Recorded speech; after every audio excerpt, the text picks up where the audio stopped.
เบาหมู คนออกไปแล้วตัวแมนตาเขาโลเคเลย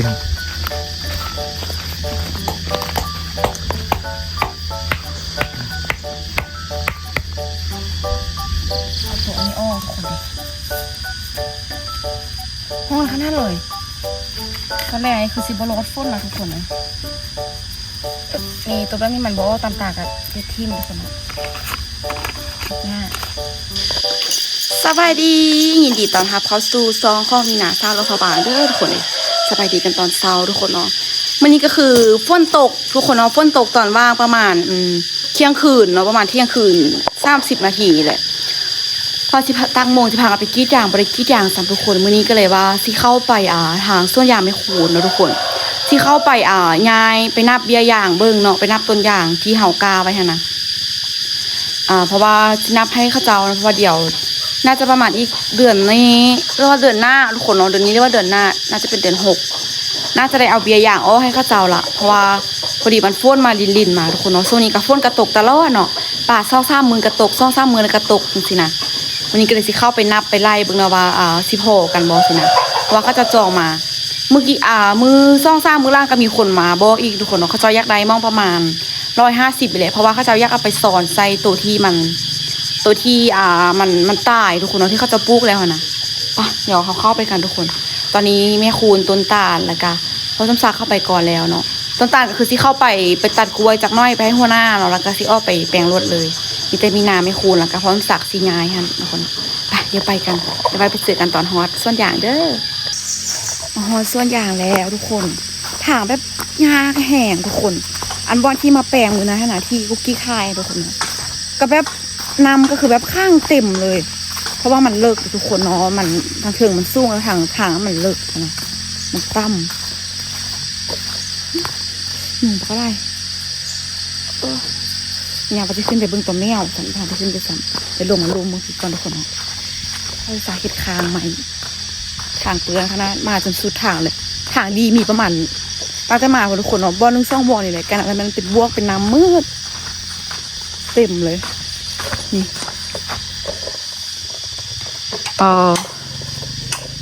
งามเนาะไปซะเอาน้ำไปสับมาเลย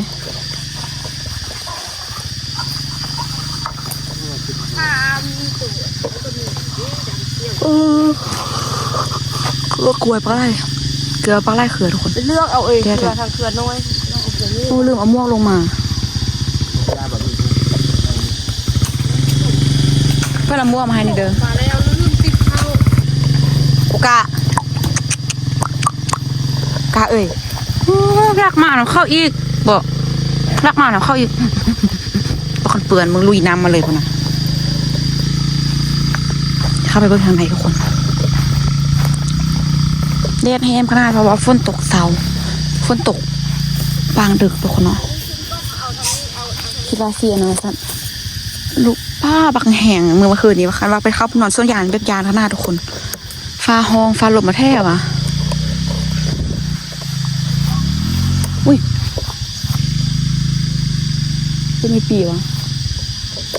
รถบุขึ้นภูนี่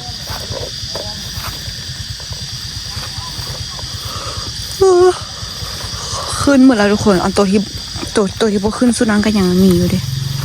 ยังมีอยู่น้อยนึงแต่ว่ามันก็บริตายทุกคนมันเขี้ยวแต่มันทางยังบ่ทันขึ้นซื่อพวกนี้มันตัวเขายายอ้อตัวนั้นทุกคนเนาะขึ้นเขี้ยวเขามาหมดแล้วโอ้ขาขนาดทุกคนเอาลงปูนี่ทำลุงปุ๋ยดีๆนี่ขึ้นเมื่อไปเลยนี่ดิพวกนี้เลยทุกคนดิแบบนี้ฮะนะขึ้นแบบขึ้นบ่อนนะซัมเมอร์กันทุกคนเนาะตอนนั้นขึ้นปากไงนะพวกนี้ยังพอขึ้นเถอะขนาดเป็นตาขึ้นอยู่อันนี้ตายละตัวตายก็มีทุกคนแต่ว่ากับโบไล่เนาะแต่ว่าอันตัวที่โบเห็นมันขึ้นนั้นมันบริตายทุกคนแต่โบเข้าใจไปเนี่ยมันคือโบขึ้นโบเข้าใจกันน่าจะขึ้นซาที่บอกแต่ว่าตัวขึ้นก็งามเขี้ยวหมดเลยพวกนะช่วงนี้ก็ฝนตกตลอดทุกคนเนาะพร้อมสักพึ่งพายแล้วก็หับฝนเลย หับฝนหับแดดเพราะว่าสิยายออกทุกคนตัวได้ที่มันเคี่ยวมันคือน้องยายไปพุ่นนับเบิ่งว่าสิใดจาก100จากพันทุกคนเนาะเบิ่งคือน้อยได้ทุกคนเพราะว่าเขาจุ่มกันอยู่นะคะถ้าว่ายายออกมันก็ล่าอยู่เพราะว่าเขาจุ่มกันไว้นี่บักก็ล่าเรียงกันไว้ทุกคนเนาะแถวหนึ่งแถว2แถว3แถวตัวนี้แห้งจุ่มก็ล่าทำอีแห้งล่าทุกคนตัวฮอดปุ่นน่ะแต่ว่าอันนี้เขาเอาออกทุกคนเนาะตอนเขาเอามากาเขาเอามาปักทวีทันจุ่มแล้วก็แทงแล้วก็เรียงแบบนี้ไปเลยแล้ววันนี้เราแบบหับปิ้นนะทุกคนเนาะเวลาแบบตัวที่มันขึ้นตัวทางในมันขึ้นจังซี่นะมันขึ้นแล้วมันต่ำกันขึ้นแล้วมันต่ำกันก็ได้ย้ายอ้อแล้วย้ายมาเรียงไปพุ่นนะย้ายตัวที่มันอ้อค่ะเนาะนี่ย้ายตัวที่มันโป่งมันออกใบอ้อนี่นะย้ายอ้อมาไว้ทางนอกฝนตกใส่ทุกคนเนาะโอ้งามขนาดทุกคนนี่อันตัวที่ตอนที่ทางพระเจ้าเอาเขาเจ้ายังประมาณใจทุกคนเนาะพอมาเบิ่งอย่างปุ๊บยักษ์ใดปานนี้นะแต่ว่ามันบ่พอกันละบ้านเมื่อเรากล้วยใหญ่ที่พ่อไปทอดถึง กล้วยอันไหน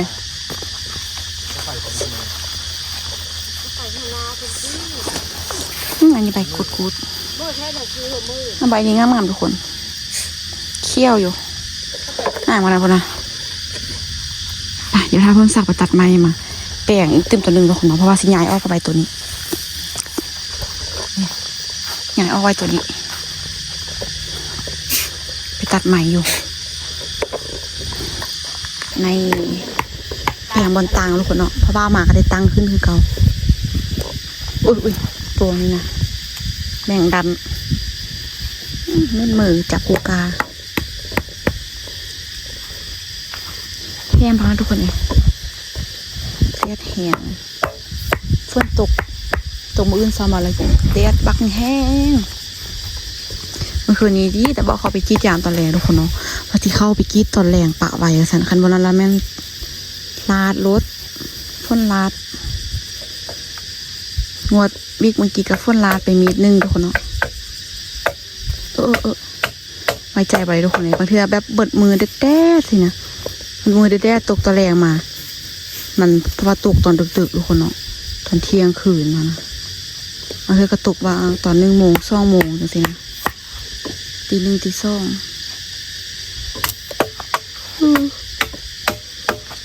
เขาบ่ไหลก็มาตัดหญ้าทุกคน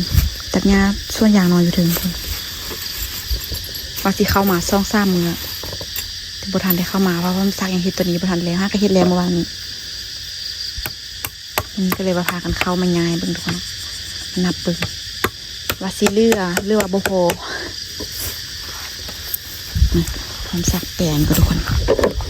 เดี๋ยวมาเริ่มย้ายกันไปเริ่ม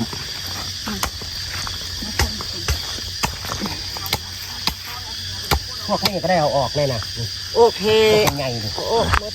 บุตรเอาหดน้ำก็ได้เอาเนี่ยว่าเข้าวันลอยเข้ามาสดที่มันเอาตัวนี้ออกไปคนเอาตัวมันออกกันตัวที่มันบอลในกระปะอะไรนี่แค่นี้ก็เริ่มงามขึ้นเลยมึงมันค่อยฮักเลยเป็นคนน้อยเอามาลด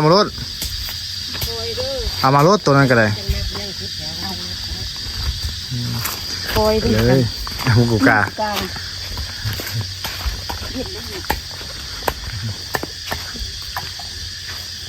เอาคน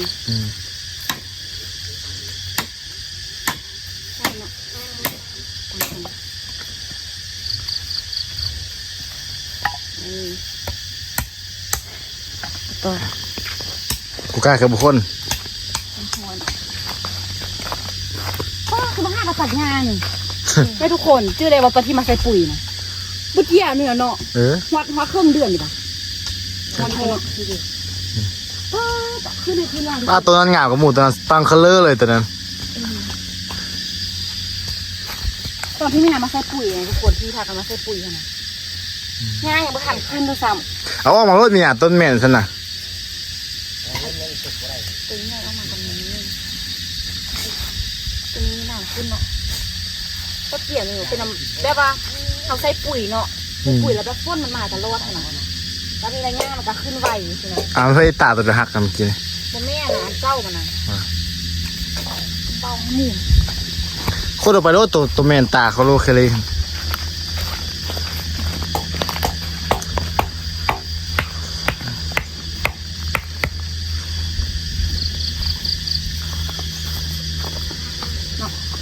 มีหน้าที่ได้เฮ็ดอ้าวไง อืม ปล่อยมันอัพกันตรงพวกนี้ เนี่ยแค่ ตัวนี้ก็ไล่เติมไปทุกคนไปที่มาการ อู้หลายอืมมันขึ้นงามเลยว่ะตัวเฮาอย่าทำบัตรการตัวนี้เดี๋ยวเอาออกก่อนว่ะ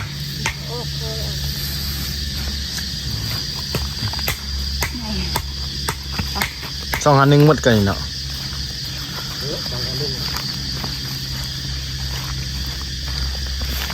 นี่มันบุตรแก่เนาะมันถูกมือหล่ำมันคือผู้ใดละอ่อน ถึงออกแกนุกยางนะ อันไม้หนาน้ำ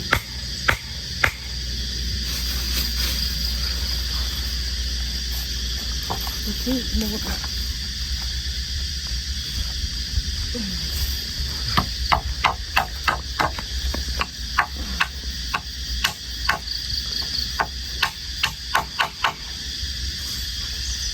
ไม้หนาครับสิ้นเดือนนี้กันนะที่ได้เอาตรงเขาเลย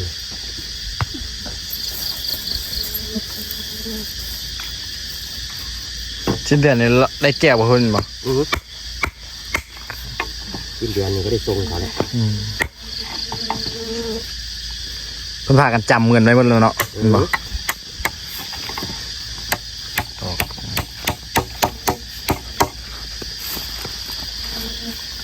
เพิ่นจ่ายผู้ละครึ่งที่นี่ใช่ไหมหมดแบะ เมื่อกี้เครื่องนึงตะฟองตะค่ำมันหู้เด้ค่ำลายจ้ะ พันก็ต้องเอาเนาะ เอาจนพ่อดินเพิ่นอยู่แล้ว หูว่าเธอดู แต่พอตะคำเพิ่นยังบ่ทันจ่ายจะกีบเนาะบ่ทันจำเนาะโอ้ ตายหาล้านแล้วแรงกายไปแล้ว เอาละแม่ของชายมัน ไปคนเดียวอย่างกันต่อ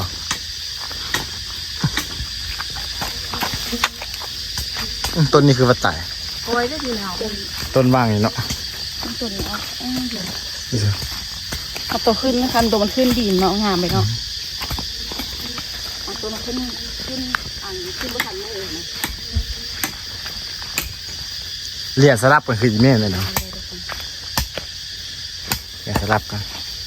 น้อง มันจะตำมันแห้งไว้หักก่อน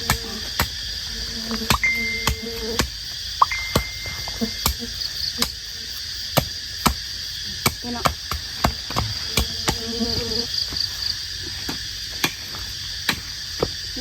มันกำลังออกอีกนะ นี่อย่างบุคือที่ดำปิ้นข้างกันปิ้นออกนอกแม่เอ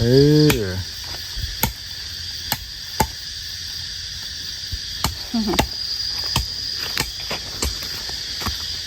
เขาไม่ได้นับเลยวะ มาค่อยนับเป็นแถวเอา ไม่ใช่นับเอาที่เอา ว่าเบิ่งพวกนี้กำลังขึ้นเนาะแต่ว่าโบตายแต่กำลังขึ้นเนาะยังไงกำลังขึ้นนะแต่ว่าโบตายก็ มันบังกันอยู่เด็ก มันหุ้มลายมันกำลังขึ้นนี่แต่ว่าโบตายเนาะยังเขี้ยวหุ้มอยู่เนาะก็ขึ้นซ้ายสิ ถ้ามันได้เบิดเขาท่านได้รอบ2ชั้นเลย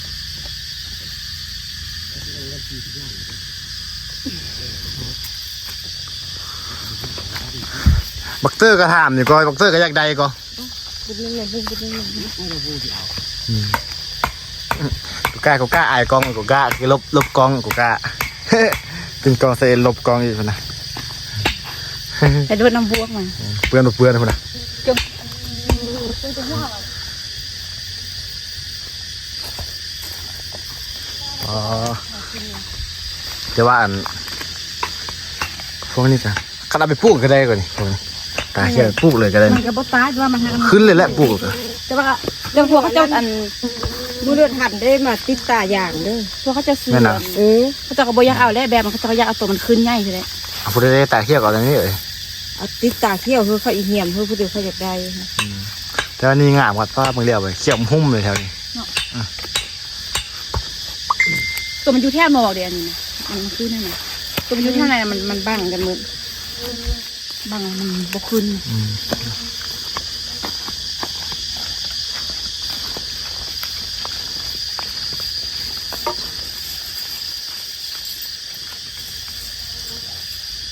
เป็นเบิดได้น่ะเรายังอ่อนคือยังปลูกบ่ได้ได้แนวน่ะปลูกบ่ได้ได้ แม่น มันอ่อนเลย ถ้ายังอ่อนพอเนาะ เอ เป็ อน มัน เนาะ อ่อนปลูกบ่ได้ตามนั้นต้องให้มันแข็งอีกหน่อยหนึงก่อน ให้ใบเขียวๆกันเนาะ อ่อนปลูกไว้ เรียกกัน เอาไปเบียร์ทุกคนเดี๋ยวจะไปคูณคนก่อนแล้วห้องท่าทุกคนเลย ไง นี่ตอนนี้โคนออกมาได้ยังบ่ฮอดครึ่งเลยซ้ำอีกนะยังบ่ทันได้นับทุกคนเอาว่าได้จากรอยเพราะนั้นเดี๋ยวจะเรียนใส่หมดก่อน ใส่ทาละฟ้าก็ใส่เลยเพราะว่าเดี๋ยวมาซีไออัดคือตัวนั้นทุกคนให้มันเต่งกันพอๆก็เลยว่าเฮ็ดพร้อมสักเฮ็ดอีกโหงหนึ่ง กินได้หนึ่งครับ เฮ็ดอีกโหงหนึ่งทุกคนเนาะกระจายออกมาหมดเลยแล้วก็ตัวที่มันบ่ขึ้นคูณว่าให้พ่อสำสักหุ่มอีทุกคนเนาะเพราะว่ามันเนาะหุ่มอีจากเทือนึงนี่บ่ขึ้นนั่งไล่ทุกคนบ่ขึ้นนะยังไล่แหงแค่นี้ที่มันนาเลี้ยงเอามาเนาะมันบ่ขึ้นหมดเลยนี่ขึ้นกันอย่างแบบน้อยๆมันขึ้นแบบขึ้นบ่ทันหมู่หั่นน่ะตอนนี้ก็สิเก็บออกไปเนาะตอนนั้นยังบ่ทันเต็มเท่ายังนิดนึงเก็บออกไปพุ่นหมดแล้วก็เก็บออกไปใส่ต้นไม้พุ่นเรียงกันไปแล้วก็ทยอยเอาตัวนี้เนาะตัวที่มันยังบ่ขึ้นนี่เนาะทยอยไว้นำกันแล้วก็ให้พ่อน้ำซักพาอย่างมาหุ้มทุกคนหุ้มอีกให้มันเหงื่อให้มันอบให้มันเอาอยู่หั่นเนาะพาทุกคนเบิ่งมันก็ได้บ่เหงื่อเลยนะฮอนเอานะทุกคนคือมันน่าจะมีฝนอีกเนาะคูก้าไปใส่หั่นน่ะยังไล่เติบอยู่ทุกคนยังบ่ทันได้ครึ่งเด้อ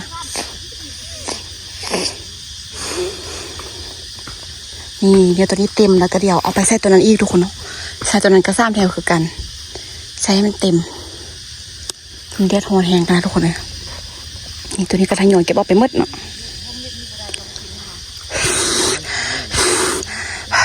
นอนเด็ดกับบริเด็ดยังแห้งอะไรทุกคนเขาก็บ่ค่อยได้ทึกแดดแห้งเลยแต่ว่ามันฮอนเลยนะมันแบบบ่ค่อยมีลมนะลมก็เป็นลมเอาอยู่ไม่ยังนะไม่ยังไม่ยังโอ้ตัวนี้ยาละสอบคนไปแล้วคนสินอนได้ฮะเนาะมานี่ทุกคนโอ้แล้วขึ้นแล้วก็มีงามๆนี่เรียงเอาไว้เลยเดี๋ยวงานสิเก็บแถวนี้ออกไปทุกคนเนาะเก็บตัวนี้ออกไปพูนรายการมาเปลี่ยนเอาแถวนี้แล้วก็จงตัวที่มันบ่ขึ้นนี่ความจริงอยู่ทางไหนนี่ก็ไล่ทุกคนโตที่มันตายก็เก็บทิ่มเลยนี่ตัวที่มันตายก็จับแบนทิ่มตัวนี้ยังบ่ได้ตายทุกคนแต่ว่ายังบ่ทันขึ้นเนาะนี่ตัวนี้พวกตายก็เก็บทิ่มเลยเก็บโยนทิ่มมาเลย3แถวเดี๋ยวใหญ่แล้วทุกคนเรียงแล้วจะสินับว่าสิได้ประมาณจาก100ตัวออกมานี่พร้อมสักว่าคันโบราณอิลิกาเขาให้ได้จาก2,000ทุกคนเนาะปลายมันก็ย่ามันเท่าเพราะว่าเดี๋ยวสิบุพอเขาเจ้าทุกคนเขาเจ้าพากันจำเงินไว้เนาะเขาก็บ่ย่าเอาเลยทุกคนเพราะว่ามันนะแต่ว่าเขาเจ้ายานโบราณนะเคยจำไว้คนละเล็กละน้อยทุกคนเนาะแต่ก็น่าจะพอได้อยู่ทุกคนเพราะว่าซิมี3-4เจ้าเนาะทุกคนเนาะแล้วก็ข้อไม่ปีเนี่ยประมาณ300-400นี่แหละไม่ปีเสียไปปุ๊บพุ่น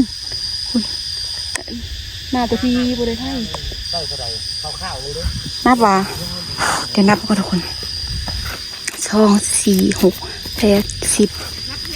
1 2 3 4 5 6 7 8 9 10 11 12 13 14 15 17 18 19 20 21 23 24 25 26 27 28 29 30 31 32 33 34 35 36 37 38 39 40 41 43 44 45 46 47 48 49 50 51 52 53 54 55 56 57 58ต้องได้นับพระอ่านเพราะมันบนเรียงกัน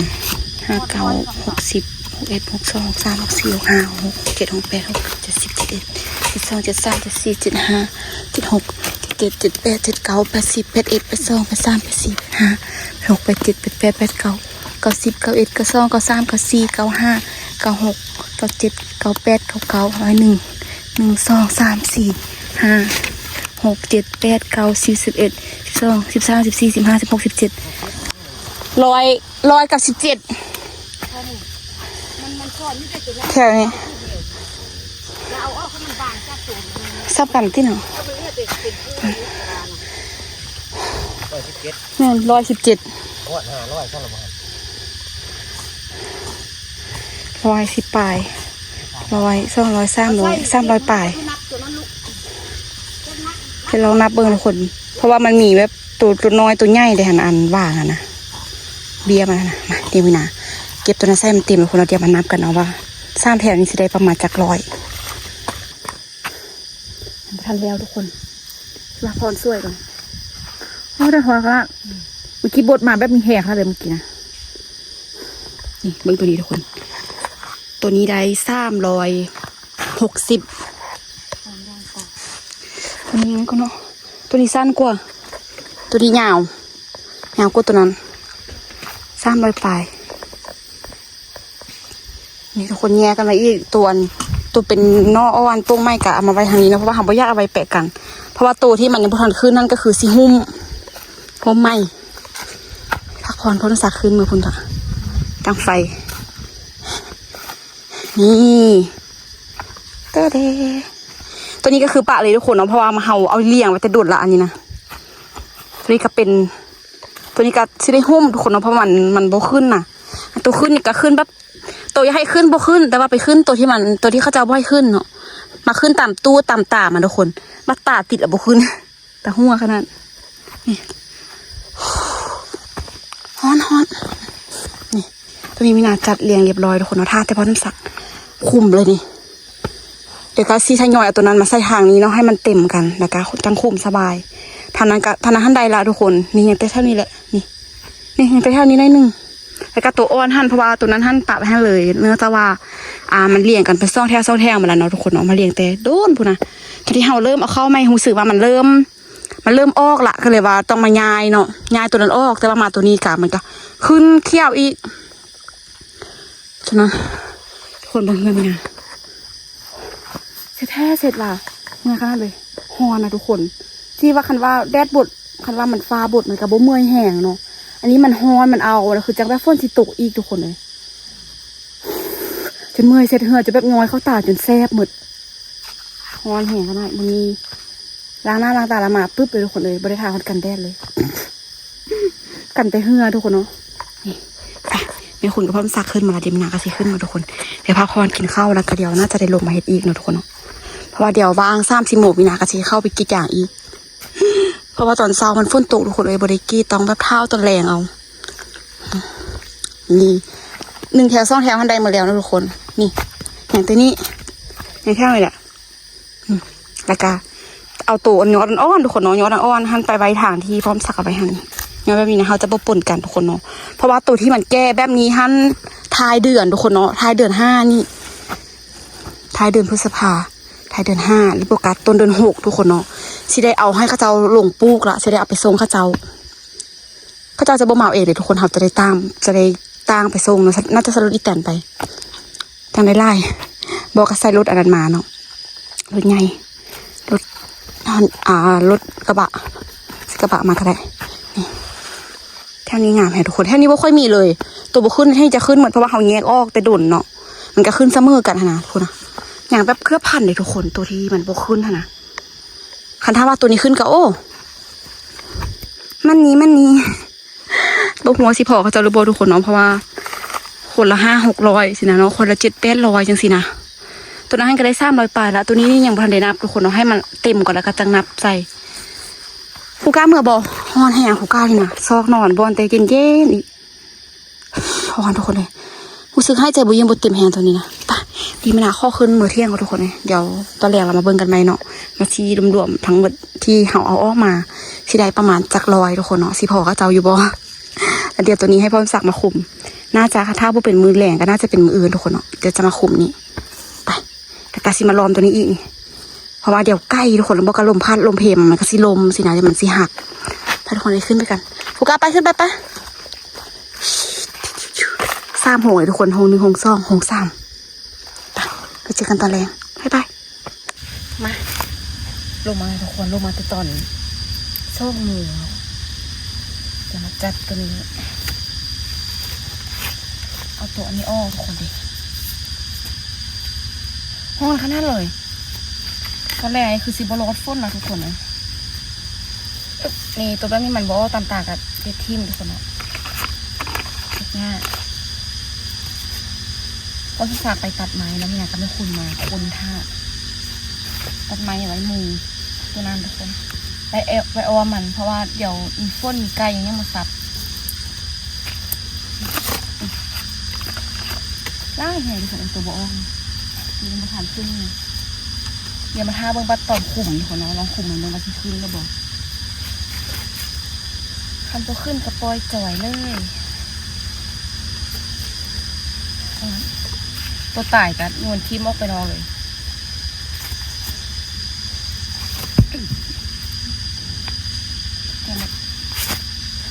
แต่ถ้าเป็นระเบียบทุกคนเพราะว่าเขาต้องได้คุมมัน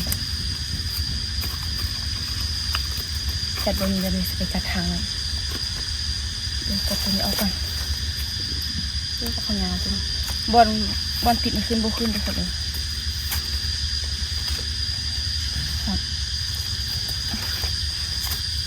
มันเป็นเอาอะทุกคน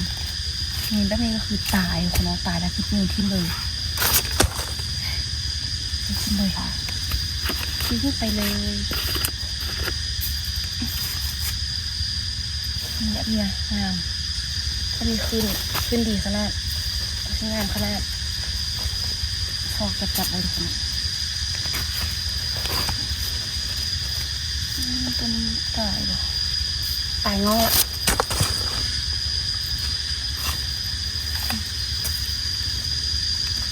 ตัวจังสิก็เอาไปไว้อีกตื้มแถวหนึ่งเดี๋ยวเอาไว้นี่กันมันจะเอาไป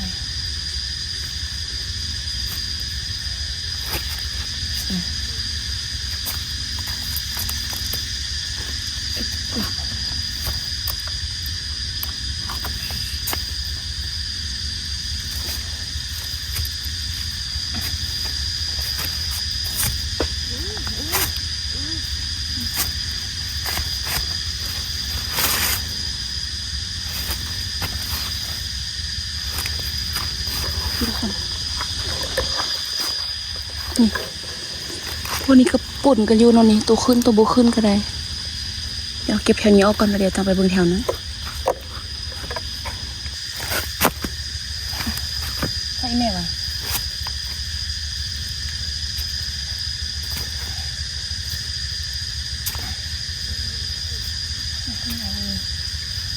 ใส่ไปเลยตั้งไปเลยคือบอกมาออกนี่ดูขนมมันยากเลยแซ่บติดเอา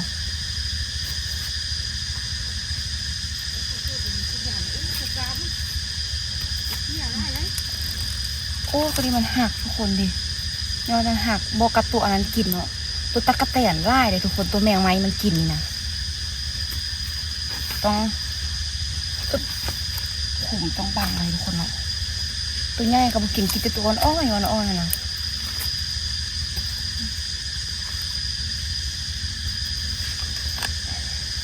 หางมันติดพื้นแล้วดึงออกจนดังควาด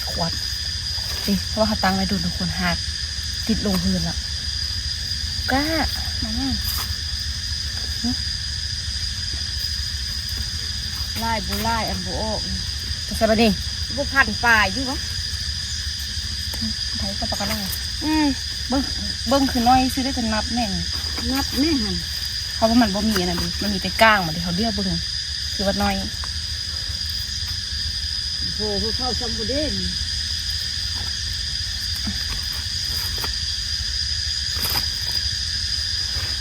จุดยังคือเบา